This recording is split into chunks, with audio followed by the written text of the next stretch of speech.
Welcome back to the channel, everybody. Packers get an easy dub today. Let's fucking go. Just kidding.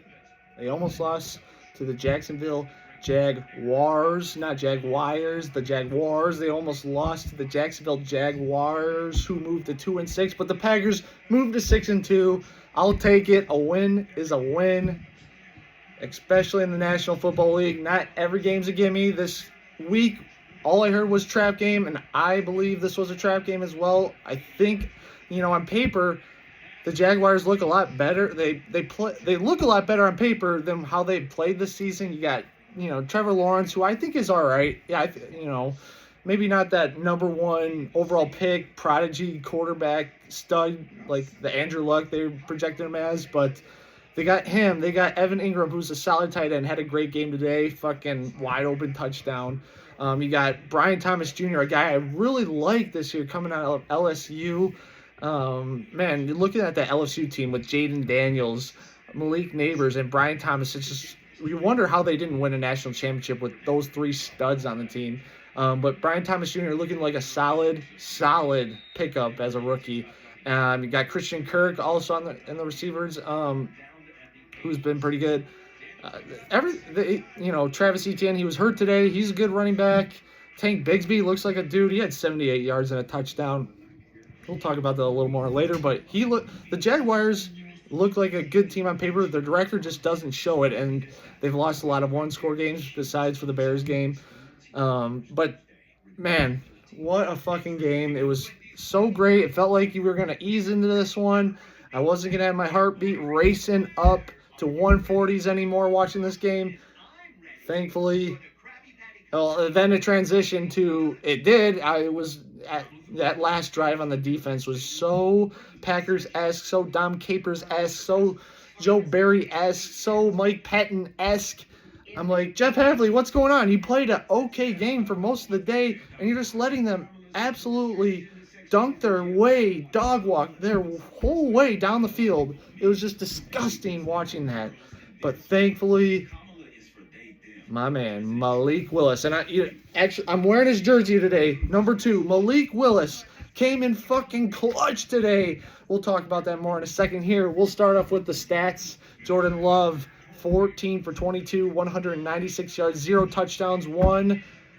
I want to put it as an ugly interception, but maybe it's more so a great play on the defense. But just could have put the ball out a little bit farther for his receiver. But in my opinion, another ugly interception, and it goes to another tally in the INT mark, as he is now leading the NFL with the most interceptions, and he's missed 2.5 games now. So it's just kind of wild seeing that stat.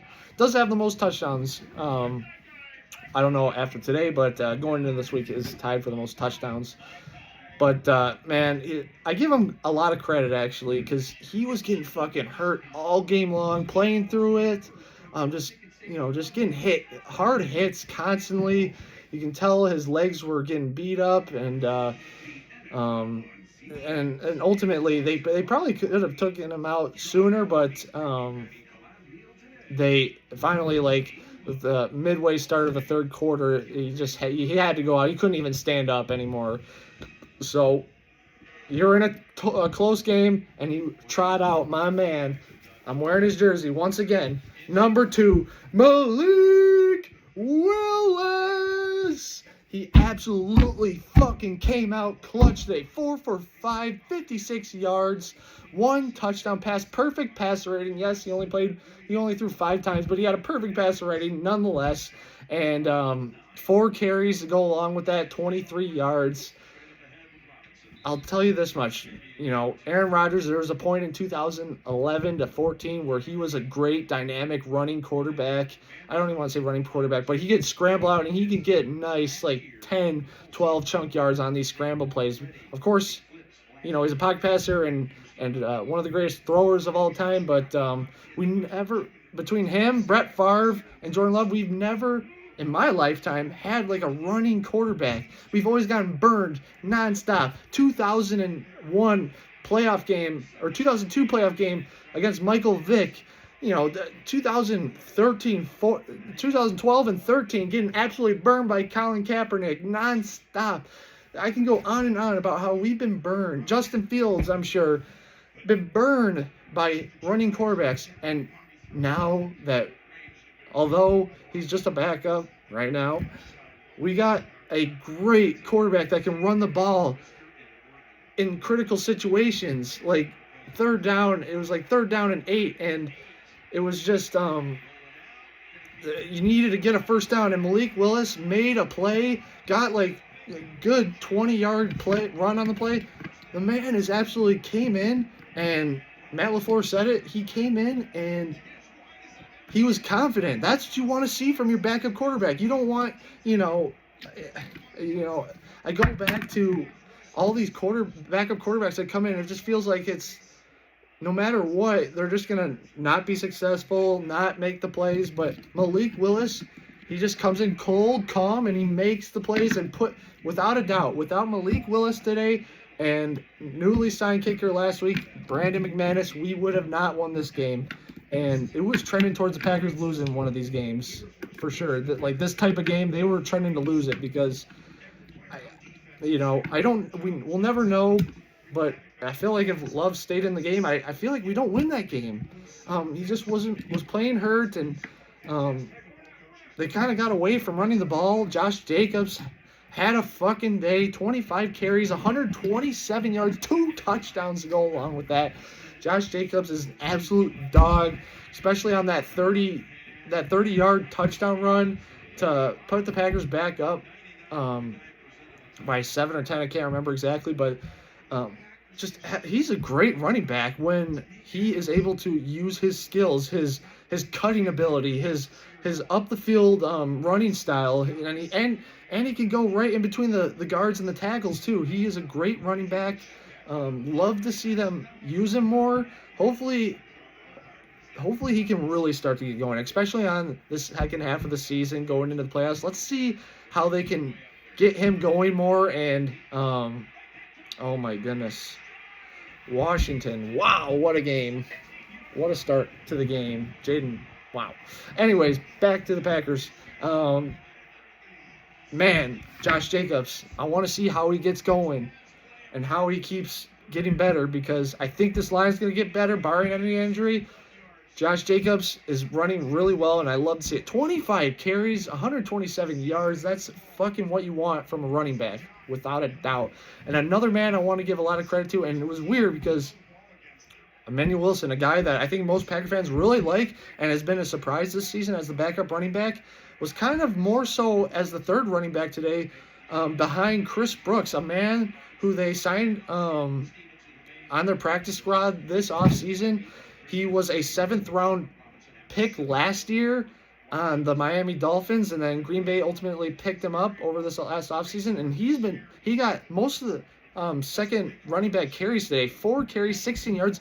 He would have a touchdown today, but he had a high football IQ and didn't want to score that last touchdown to give the Jaguars time to maybe come down the field to get a touchdown themselves. He dropped to his knee at the 1-yard line. Smart move, high football IQ, and I absolutely love that we got a guy like that. And it's just another weird, another Packers pickup. If it's Brian Gutekunst or just the organization in general, just like finding these guys, a 7th-round pick last year, and adding them to the team, and him being super vital. Like, he was great today as the second running back. Tucker Kraft, that dude is fucking awesome. Easily trending towards one of my favorite Packers. He might be in top 3 right now. Tucker Kraft, 3 catches, 78 yards, and a touchdown from Malik Willis. It was one of the catches too. It was 67 yards, just absolutely beautiful. Yeah, he's just a yak monster. He doesn't get tackled that first hit, and he stiff arms guys. It's just the perfect tight end, and it was so apropos of seeing him get a touchdown on National Tight Ends Day. Tucker Kraft, I fucking salute you, my guy. Oh yeah, I want to take another drink because this is trending towards a terrible day.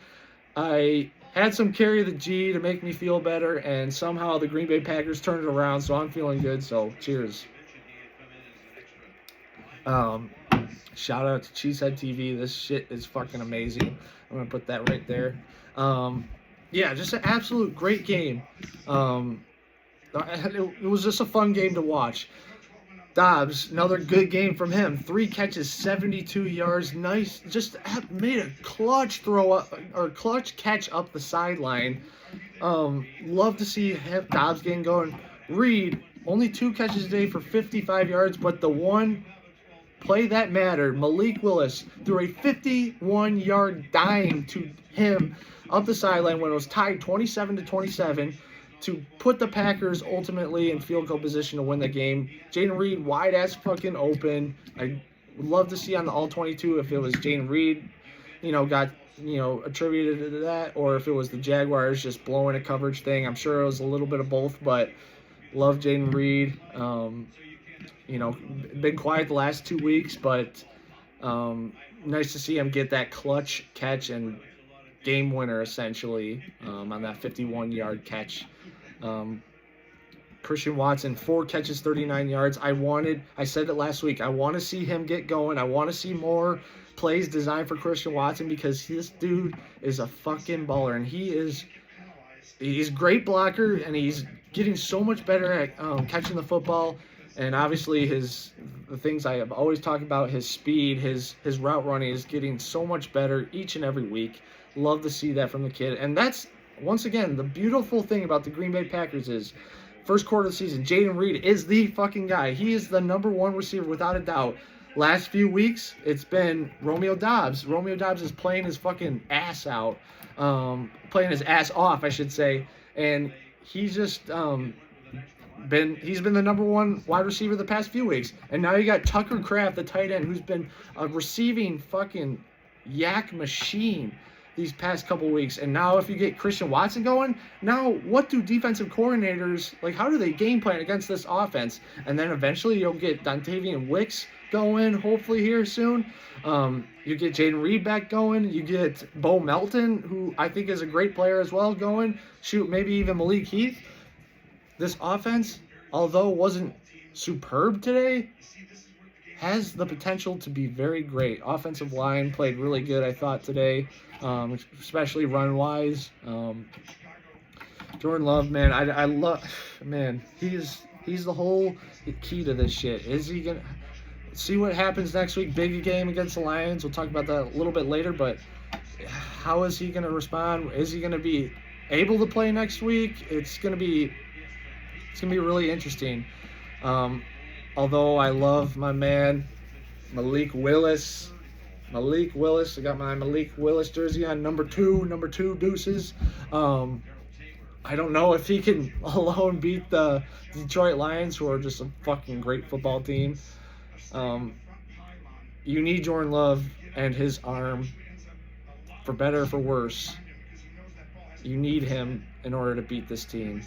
But man, Jordan Love throws off platform so much, and I don't know if it's his knee that, from the week 1 injury, if that's just still playing a linger, but it's just really, he's going to be the key to this offense without a doubt, and I just hope he keeps progressing, but maybe he is what he is, what we've seen these past 8 weeks. I think this might be what he is, but I also said that last year, and he absolutely turned it around. So here's to wishful thinking, and hopefully he gets more healthier this week and can play this next Sunday.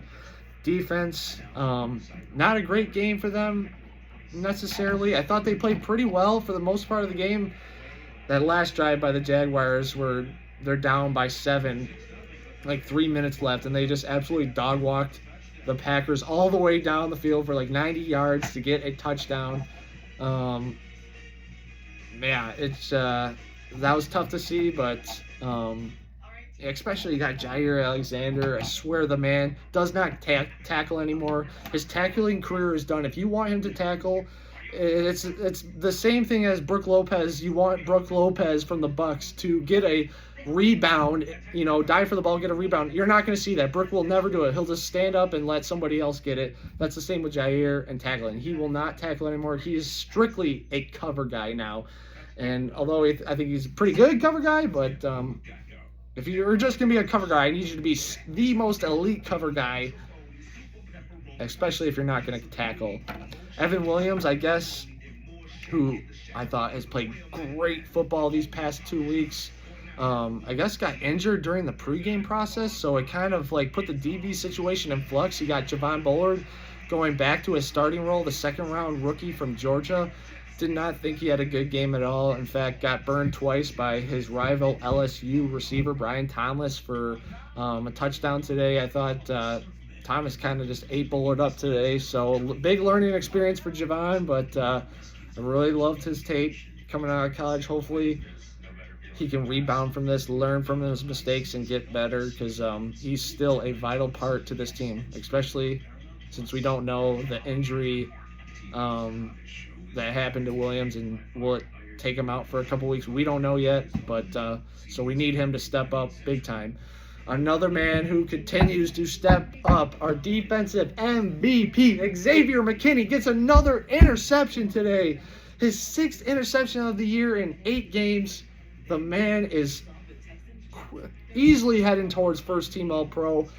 Greatest free agent pickup in all of the NFL. Of course, I'm biased, but man, another interception to go along with his 6 total tackles and 4 solo tackles. Thank you, Brian Gutekunst, for getting Xavier McKinney. Joe saying, you're in fucking a world of hurt, and especially if the Giants keep losing. So, Edgerrin Cooper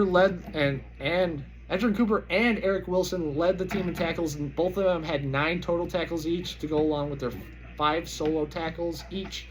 Edgerrin Cooper getting the lone sack of the day. Love to see that from the kid who ultimately forced the fumble on Trevor Lawrence and recovered by the Packers. Just absolutely great play by them. Although this team can get walked down the field and you know, they can get walked down the field, the saving grace of this team is they turn the ball over. And if they can keep on doing that, this team has a chance. It has a chance. So, I just hate. This is going to be a problem. I haven't really talked about it much, but it is a problem. This defensive line just gives not a lot of pass rush. Like, when it comes to sacking the football, getting sacks in a game, because they get pressure, but they don't get sacks. And it just feels like Trevor Lawrence had a lot of time today. He had 308 yards passing. Just want to see more from this defensive line. I don't know what you got to do, but man, I think the defensive line, when it comes to pass rush, is a problem. I think they're getting better at the run stopping D, but you know, Preston Smith, we need you, man. Lucas Van Ness, who I think has been a great run defender, I don't think he's a great pass rusher at all. He's just got like one move. Rashawn Gary, just another quiet, nothing game. We need those guys to step up, and you can't rely on your fucking interior defensive line to get a pass rush and get to these sacks, because it's just not realistic in the long game. So, a lot to clean up today, but just love that the Packers squeaked out a win. They're finding new ways to win football games. Once again, credit to Brian Gutekunst for getting Malik Willis, realizing Sean Clifford was not going to be a good backup out there. Thankfully, although it was super late, finally getting Brandon McManus as your kicker, getting rid of Narveson, Carlson, and Greg Joseph, finally getting the right kicker, and not just settling for what we had. Thank you, Brian Gutekunst, for saving this Packers season, because they're 6-2 now, but they could easily be 2-6. So shout out to the Green Bay Packers and Brian Gutekunst and this team for playing their ass off. We got a tough one next week against the Detroit Lions. Might get fucking their cheeks clapped. I'm hoping it's like last year's Thanksgiving game. I believe it's at Green Bay, so it's going to be a fucking great game, I think. Really need the pass rush, to step up next week. So you got 6-1 versus 6-2. It's going to be a fucking great game. But I just want to thank you guys for watching these videos every single week. I really appreciate you guys. And I'm going to leave Um, I want you guys to follow me on X. I'm going to leave that down in the description if you want more Packers content. Um, I want it to be let known in the comments because I want to start making videos more often, not just these game reviews. I want to get consistent because I love doing this stuff, and it's just really fun, and it's just kind of a therapy and a therapeutic type session for me. So I love making these videos, win or lose. I just I enjoy it all, and especially enjoy the Green Bay Packers. I'm going to sit back and watch the rest of the games, but I want to thank you guys once again, and we're on to Detroit, baby. Let's fucking go. Go, Pack, go!